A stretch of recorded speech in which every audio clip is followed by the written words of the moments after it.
Hello students, मैं अंकुश गुप्ता बेटा आपका हार्दिक स्वागत करता हूं। तो बेटा +1 कॉमर्स की जो बीएसटी है उसका बेटा चैप्टर नंबर 14 अब स्टार्ट हो चुका है। तो 14 चैप्टर में हम जो करने जा रहे हैं उसका चैप्टर का नाम है business services, banking services and digital payment. तो देखिए बेटा, बिजनेस एक तो होता है, देखो बिजनेस का मतलब ही क्या होता है, बिजनेस का मतलब ही क्या होता है, गुड्स एंड एंड सर्विसेज को एक्सचेंज करना, exchange of goods and services, exchange goods and services को एक्सचेंज करना।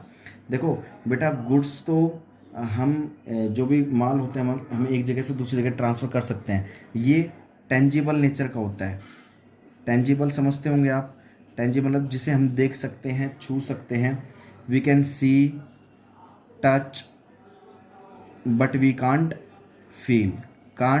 फील, लेकिन उसे महसूस नहीं किया जा सकता।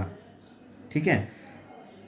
जो गुड्स होते हैं, जैसे कोई भी गुड्स तो कुछ भी हो सकता है, जैसे कैलकुलेटर, पेन, नोटबुक, मोबाइल, जो भी हम देख सकते हैं, छू सकते हैं, गुड्स तो वो होते हैं जिसे हम देख सकते हैं, छू सकते हैं, लेकिन फील नहीं कर सकते। लेकिन बेटा सर्विसेज जो होती है ना, सर्विसेज प्रोवाइड की जाती है, वो ना तो हम can't see, can't touch, but feel कर सकते हैं हम उसको।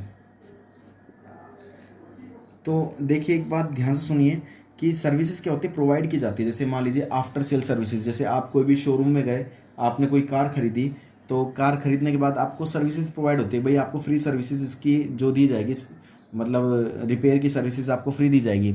अब वो सर्विसेज ना तो हम देख सकते हैं, ना छू सकते, लेकिन फील कर सकते हैं। हाँ भाई, हमें सर्विसेज दी जा रही है। जैसे आप कोई मोबाइल लेकर आए, आपको वारंटी दी जाती है कि भाई अगर आपका 1 साल में ख़राब होता है तो आपको फ्री सर्विसेज दी जाएगी।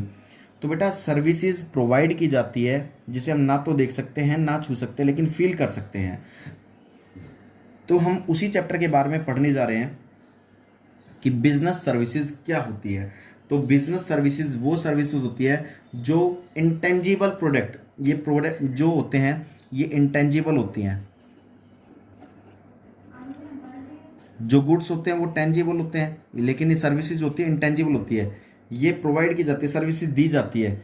हम इसे देख नहीं सकते, ना ही छू सकते हैं। सर्विसेज को कभी ना तो देखा जाता है, ना ही छुआ जा सकता है, बट फील किया जाता है। जैसे मान लीजिए, मेरा काम है गुड्स को एक जगह से दूसरी जगह सर्विसेज प्रोवाइड करना, एक जगह से दूसरी जगह ट्रांसफ़र करना, यानी कि मैं सर्विसेज प्रोवाइड कर रहा हूँ। तो सर्विसेज, अब जो सर्विसेज प्रोवाइड कर रहा हूँ, ना तो उसको देखा जा सकता है, ना छुआ जा सकता है, लेकिन फील किया जा सकता है, हाँ कि भाई वहाँ से गुड्स को सर्विसेज दी जा रही है। मतलब एक जगह से दूसरी जगह गुड्स को ट्रांसफ़र किया जा रहा है। तो सर्विसेज का मतलब क्या होता है बेटा, जो कि प्रोवाइड की जाती है, जो इंटेंजिबल नेचर की होती है, जो ना तो देखी जा सकती है, ना छुई जा सकती है, लेकिन महसूस किया जा सकता है उसको। तो ये बेटा बिजनेस सर्विसेज था। ठीक है। तो अब इसके बारे में पढ़ते हैं आगे। तो बेटा अब हम जो टॉपिक पढ़ने जा रहे हैं वो है nature of business services. Nature भी कह लो, इसको फीचर्स भी कह सकते हैं हम, या फिर हम कैरेक्टरिस्टिक्स भी कह सकते हैं। कुछ भी कह सकते हैं, चाहे नेचर कह लो, चाहे फीचर्स कह लो, चाहे फिर कैरेक्टरिस्टिक्स कह लो बिजनेस सर्विसेज की। तो बेटा सबसे पहले जो इसके अंदर आती है वो आती है इंटेंजिबिलिटी।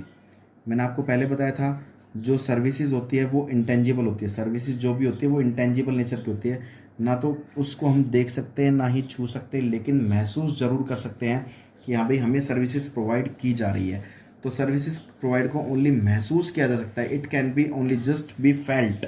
हम खाली महसूस कर सकते हैं, लेकिन इसको देख नहीं सकते और छू नहीं सकते।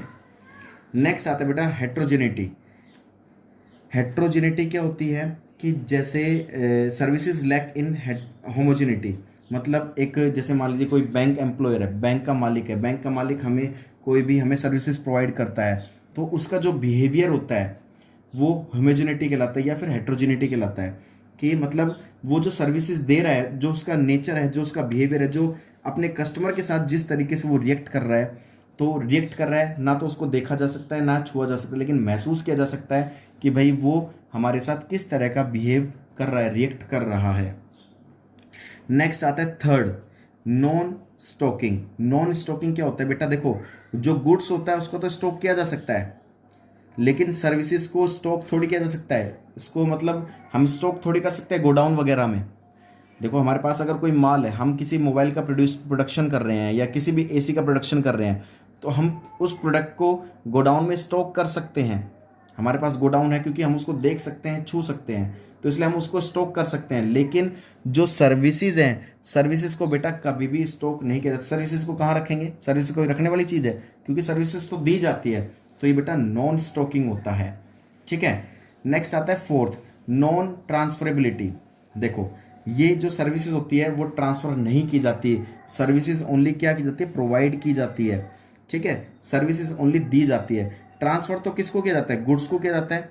हम गुड्स को एक जगह से दूसरी जगह ट्रांसफर कर सकते हैं। कोई भी आपके पास कोई भी सामान है, उसको हम एक जगह से दूसरी जगह ट्रांसफर कर सकते हैं, लेकिन सर्विसेज को तो खाली प्रोवाइड कर सकते हैं, सर्विसेज दे सकते हैं, लेकिन सर्विसेज कभी भी ट्रांसफर नहीं होती।